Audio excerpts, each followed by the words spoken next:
Anda kembali dalam program iNews Jawa Barat, masih bersama Pak Tony Agus Wijaya selaku Kepala BMKG Bandung, dan sudah bergabung bersama kami pada pagi hari ini Pak Dadan Ramdan selaku Direktur Eksekutif Walhi. Selamat pagi Pak Dadan. Selamat pagi, Sampurasun. Sampurampes. Sehat ya Pak Dadan ya? Sehat. Kita dari tadi sudah berdiskusi rupanya mengenai banjir yang memang merupakan bencana ya. Bisa dikatakan ini setiap tahun mungkin terjadi ya Pak ya, apalagi di beberapa wilayah yang memang titiknya Kabupaten Bandung. Ada tiga titik yang tadi kita bahas adalah Bale Endah, Dayakolot, dan Bojong Soang. Mungkin salah satunya juga ada Ciparai ya Pak Dadan. Kalau kita membahas dari Walhi sendiri melihat hal ini, tadi Pak Tony sendiri sudah menyampaikan bahwa ini kembali lagi kepada perilaku masyarakat sendiri. Pengurangan resiko pun harus balik lagi kepada masyarakat. Kita tidak bisa menyalahkan intensitas hujan yang tinggi. Sebetulnya kalau itu setiap tahun juga ada ya, apalagi kayak musim kemarau juga setiap tahun ada, musim hujan setiap tahun ada. Kalau dari pandangan Pak Dadan sendiri melihat hal ini, penyebab banjir sendiri, pandangan Pak Dadan selaku dari Walhi bagaimana? Banjir di mana nih? Banjir tentunya di tiga titik yang kita bahas ini. Oke.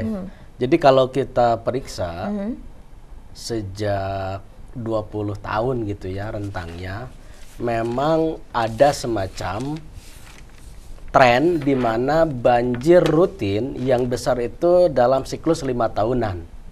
Dan tahun ini itu adalah siklus 5 tahun kesekian kalinya gitu ya dalam sejarah banjir di wilayah cekungan Bandung, terutama yang ada di wilayah Bandung Selatan. Pertama, secara geografis atau secara tipologis ya, tanah memang itu daerah terendah, ya ddaerah paling rendah yang secara alamiah kita juga tidak bisa kemudian menyatakan ini bermasalah, karena itulah hasil dari proses alam begitu ya. Yang kedua, penyebab banjir memang kita tidak boleh menyalahkan cuaca, atau hujan, karena itu sudah perilaku alam gitu ya, sudah perilaku alam. Hujan itu berkah gitu kan, karena itu bagian dari siklus kehidupan, siklus air gitu, kehidupan air. Nah, ternyata setelah kita periksa, kalau dari aspek lain, ini ada aspek kerusakan lingkungan begitu. Jadi selain soal tadi memang berada di daerah terendah gitu ya, paling rendah dalam das Hulu Citarum, ini juga ada problem kerusakan lingkungan yang itu memperparah. Misalnya hilangnya wilayah-wilayah resapan di daerah tangkapan air. Betul. Tangkapan air Das Citarum Hulu itu ada di selatan, timur, dan utara. Jadi ada di wilayah pegunungan yang ada di Bandung Selatan, ada yang di Bandung Utara dan Bandung Timur.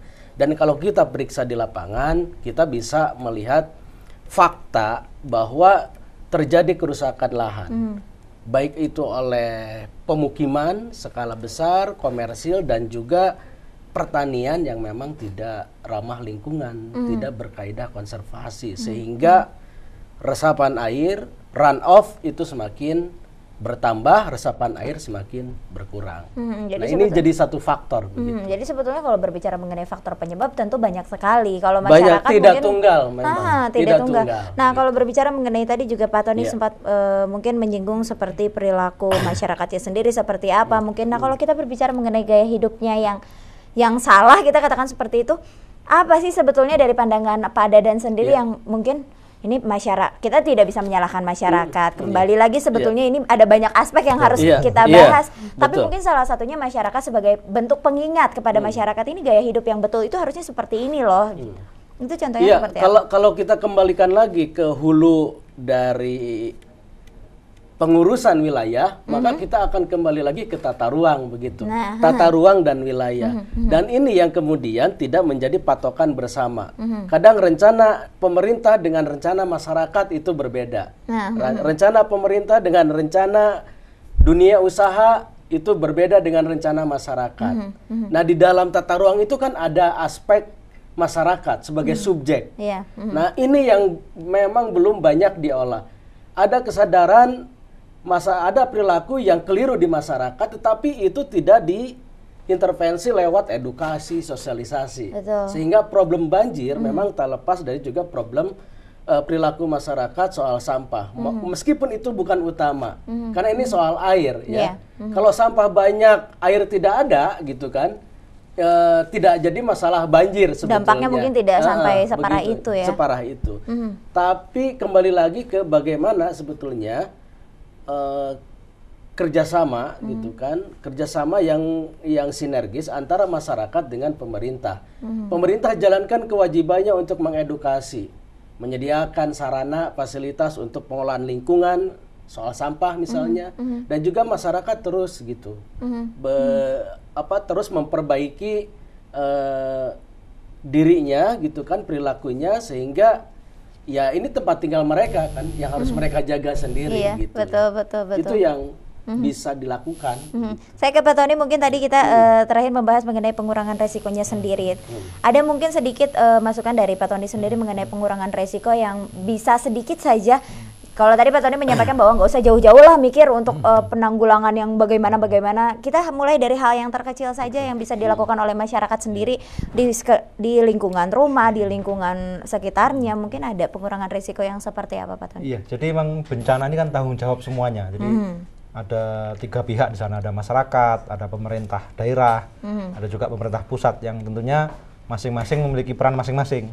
Nah, kalau semua sektor tadi berperan aktif, kemudian juga mulai melakukan langkah-langkah, ada langkah jangka pendek dan juga jangka menengah dan jangka panjang, maka banjir di Bandung Selatan ini mudah-mudahan ada solusi ke depannya. Begitu. Jadi musim hujan ini kan rutin, setiap 6 bulan sekali, setiap bulan November hingga sekitar April kita mengalami masa musim hujan, di mana curah hujan tinggi, dan di hari-hari tertentu di puncak musim hujan ataupun di saat ada gangguan cuaca jangka pendek itu hujannya cenderung tinggi intensitasnya atau hujan lebat. Dan saat ini juga kita perlu mengantisipasi karena pola curah hujan itu cenderung tidak teratur. Dia cenderung tadi terkumpul atau terakumulasi di hari-hari tertentu. Seperti contoh pada hari Minggu kemarin hujan sangat tinggi intensitasnya, lebih dari 50 mm di beberapa tempat di Bandung Raya ini. Tapi hari berikutnya hujannya berkurang, hanya hujan ringan sedang, dan ke depan hal seperti ini masih berpotensi terjadi sepanjang musim hujan sampai April nanti. Sehingga memang kita perlu segera melakukan langkah-langkah jangka pendek tadi, misalnya dengan adaptasi, mitigasi, mencari solusi agar masyarakat ini minimal dikurangi. Contoh konkretnya mungkin yang bisa dilakukan masyarakat, terutama khususnya mungkin untuk teman-teman kita yang ada di Bale Endah, Dayakolot ataupun Ciparai, daerah-daerah sekitarnya, minimal yang bisa dilakukan di sekitar lingkungan rumah, bagaimana Pak Tony? Kalau dari kami BMKG selalu mengupdate, jadi kalau ada potensi hujan yang lebat, intensitas tinggi itu 1 jam sebelumnya kita sampaikan peringatan dini cuaca ekstrim melalui tadi berbagai media, ada aplikasi Android, medsos, Twitter, Facebook di info BMKG. Minimal dengan informasi tadi masyarakat bisa menghindar atau melakukan evakuasi atau mengungsi agar tidak terkena ada korban jiwa atau harta benda yang bisa diselamatkan gitu. Minimal mereka mengungsi tadi untuk jangka pendeknya. Nah, kemudian untuk solusi kedepannya memang kita perlu cari-cari cara yang efektif untuk mengurangi ini, yaitu dengan tadi ada kolam retensi dari pemerintah, kemudian juga masyarakat bisa membantu dengan minimal tidak membuang sampah sembarangan. Terus solusi-solusi lain misalnya normalisasi dari Sungai Citarum tadi dengan pengerukan yang dilakukan oleh pemerintah pusat ataupun daerah yang secara jangka menengah dan panjang mudah-mudahan memang banjir di Bandung Selatan ini bisa dikurangi ataupun bisa dihilangkan sama sekali. Sepertinya butuh waktu lama ya Pak Tony ya. Tapi kalau tadi membahas mengenai Pak Tony sedikit membahas mengenai kolam retensi yang kita tahu sendiri adanya di Cienteng, dan itu ternyata belum memberi dampak yang cukup signifikan terhadap ya khususnya beberapa titik-titik yang memang rawan banjir. Saya ke Pak Dadan. Pak Dadan, kalau melihat hal ini, kalau tadi Pak Tony menyampaikan ada beberapa pengurangan resiko, diantaranya adalah mitigasi dan adaptasi sendiri. Kalau kita juga membahas sedikit mengenai kolam retensi Cienteng, itu salah satu bentuk dari pemerintah sendiri untuk ya ini salah satu hal yang bisa dilakukan oleh pemerintah, dan yang paling up to date adalah mereka akan menambah kolam retensi ini. Kira-kira ini akan efektif atau tidak? Kolam retensi Cienteng 8,7 hektaran ya. Iya, itu salah satu antisipasi yang mungkin tepat. 700 miliar ini duitnya. Jadi sangat besar sekali, 8 hektar. Dan memang diprediksi gitu kan, direncanakan itu bisa mengantisipasi kurang lebih 250.000 meter kubik, dan ternyata kalau kita periksa di lapangan itu juga belum efektif. Artinya jangankan mengatasi banjir, mengurangi banjir saja sudah belum tidak efektif, tidak solutif gitu ya. Ini juga harus menjadi evaluasi karena dana besar ratusan miliar, tapi kemudian belum menghasilkan dampak solusi yang maksimal gitu ya, yang optimal. Ini juga penting dievaluasi. Solusi kita sebetulnya bagaimana memperbanyak sumur resapan, dan itu warga yang aktif, kita akan membahas gitu mengenai sumur resapan ini Pak Dadan dan Pak Tony. Kita akan kembali usai jeda, tetaplah di Indih Jabar.